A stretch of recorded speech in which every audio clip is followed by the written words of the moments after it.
Tiger की दहाड़ से विधानसभा हिल गया और आपको बताते चले कि टाइगर ने एक बार फिर से जनता से किया हुआ ना सिर्फ वादा निभाया है बल्कि विधानसभा में भी सवाल पूछ दिया है। ये तमाम बातें 3 से 5 मिनट की रिपोर्ट में हम आपको बताने जा रहे हैं। नमस्कार, मैं प्रिंस कुमार सिंह और आप देख रहे हैं पॉजिटिव प्रिंस। अगर अभी तक आपने चैनल को सब्सक्राइब नहीं किया है तो खबरों से अपडेट रहने के लिए कृपया चैनल को सब्सक्राइब कर लीजिए और जो लोग ऑलरेडी कर चुके हैं उन तमाम लोग को उससे हृदय धन्यवाद। अब वापस आते हैं अपनी खबर पर और आप जरा ये वीडियो देखिए।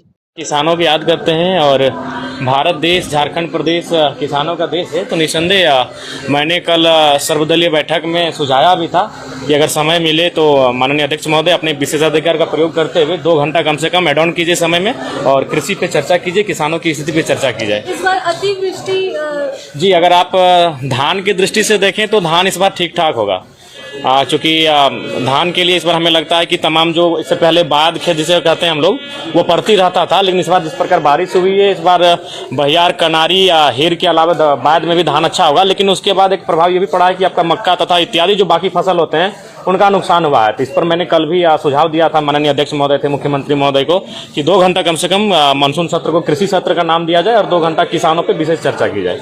उसके बाद प्रवासी पे चर्चा होगी। विस्थापन आज बहुत बड़ा मुद्दा हो चुका है। रिम्स 2 के नाम पे आप देख रहे हैं रोज जो तनावपूर्ण माहौल तैयार हो रहा है इस राज्य में, तो उन सब चीज़ों की चर्चा होना अति आवश्यक है। धनबाद में आप देख सकते हैं कि कोयला खनन में किस प्रकार से अवैध ओबी डंप का मामला प्रकाश में आता है, अवैध खनन का मामला प्रकाश में आता है। तो इन चीज़ें पर बहस बहुत आवश्यक है और मैं अपने हिसाब से अपना जो मुझे समय अलॉटमेंट किया जाएगा उसके हिसाब से मैं इन विषय पर चर्चा करूंगा। रिम्स 2 को लेकर क्या रिम्स 2 बनना चाहिए? देखिए रिम्स 2 निसंदेह बनना चाहिए, लेकिन जमीन जो विवादित हो रही है उस जमीन पर चर्चा होनी चाहिए। क्योंकि भूमि अधिग्रहण अधिनियम 2013 स्पष्ट कहती है कि आप जिस जमीन का किसी भी योजना परियोजना के लिए अधिग्रहण करते हैं उसमें 70 से 80% रैयतों की रजामंदी होनी आवश्यक है। तो अगर रैयत रजामंदी करते हैं तो ठीक है, नहीं तो आप आसपास में बहुत सारी ऐसी जगह है जो सरकारी जमीनें हैं या फिर जीएम की ऐसी जमीनें हैं जो रैयतों का रैयतों के अधीन ना होकर सरकार के अधीन है, तो उन जमीनों पर आप चर्चा कर सकते हैं। उन जमीनों पर रिम्स 2 होना चाहिए, रिम्स 3 भी होना चाहिए। आज सबसे ज्यादा अगर बुरा स्थिति राज्य में किसी चीज का है तो स्वास्थ्य का है। क्योंकि हम लोग माननीय विधायक है तो हम लोग प्रतिदिन इन चीजों से गुजरते हैं। लोग हमारे पास आते हैं, विधायक जी मदद करिए, विधायक जी डॉक्टर को फोन कर दीजिए, विधायक जी कुछ फी माफ करवा दीजिए। ये प्रत्येक दिन कम से कम औसतन 5 से 10 समस्याएं आती हैं स्वास्थ्य संबंधी। तो निस्संदेह रिम्स 2 रिम्स 3 तक होना चाहिए, लेकिन विवाद नहीं होना चाहिए। किधर रहेगा सदन के भीतर आपका? देखिए नहीं, हम तो जनता की आवाज बनकर आए हैं। जो जनता इन 3 महीनों में मैंने जिन चीजों को देखा सामने घटित हुई, जिन चीजों पे बात करनी चाहिए, मैं उन चीजों से सीधा बात रखूंगा। सबसे ज्यादा दुखी किस बात को लेकर हुए? विस्थापन। क्योंकि विस्थापन एक ऐसा चीज है कि जमीन हमारी है, ना उसका मुआवजा मिला है, ना अधिग्रहण किया गया है, ना नियोजन मिला है और जबरन उस पर कार्य किया जा रहा है, जबरन उस पर खनन किया जा रहा है, जबरन उस पर ओबी डंप किया जा रहा है। बागमारा में जिस तरीके से चाल धंसने से हादसा हुआ, आए दिन ऐसे हादसे। देखिए बागमारा में ये बागमारा, झरिया, धनबाद या फिर कोयलांचल की जो सीमा है उसमें ये नया नहीं है। इसका कारण है कि अवैध माइनिंग। तो इसके लिए कहीं ना कहीं सरकार के जो खासम लोग हैं उनका संरक्षण प्राप्त है। आप एक जिले में जहां कई IAS IPS हैं, अगर वहां इस प्रकार का कार्य होता है और उनके जानकारी में नहीं है, ये तो हो ही नहीं सकता है।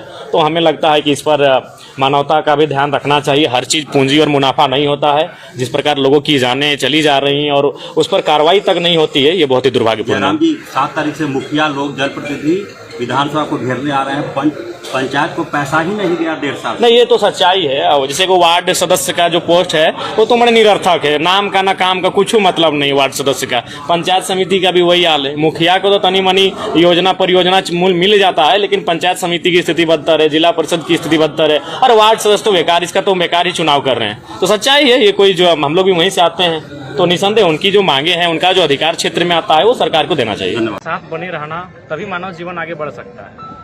आज देख सकते हैं हम लोग ग्लोबल वार्मिंग को झेल रहे हैं, हम लोग बहुत सारी जलवायु परिवर्तन को देख रहे हैं। जिसमें इसका महत्वपूर्ण कारण है पेड़ों की लगातार कटाई।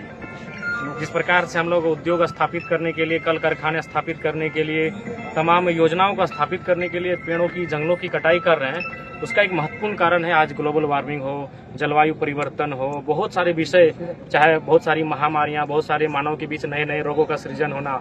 तो कहीं ना कहीं प्रकृति के साथ अगर आप बन के नहीं रहेंगे तो प्रकृति आपको माफ नहीं करेगी।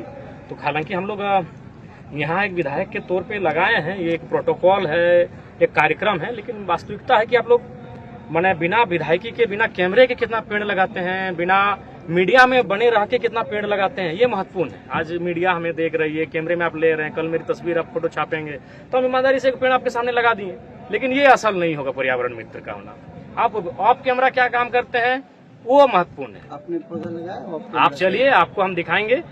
लगभग अपने नाना जी के पिताजी के नेतृत्व में जब हमारी उम्र 6 साल से 8 साल की बीच थी, वो एक लकड़ी से गड्ढा खोदते थे, उसमें हम बीज लगाते थे और आज वो फलदार हो चुके हैं। मेरे द्वारा लगाए गए हमको लगता है कि सैकड़ों वृक्ष आज फलदार हो चुके हैं। अब आपकी क्या प्रतिक्रिया है? अपनी प्रतिक्रिया कमेंट बॉक्स में जरूर लिखिएगा, वीडियो को शेयर जरूर कीजिएगा। जुड़े रहें हमारे साथ। जय हिंद, जय भारत।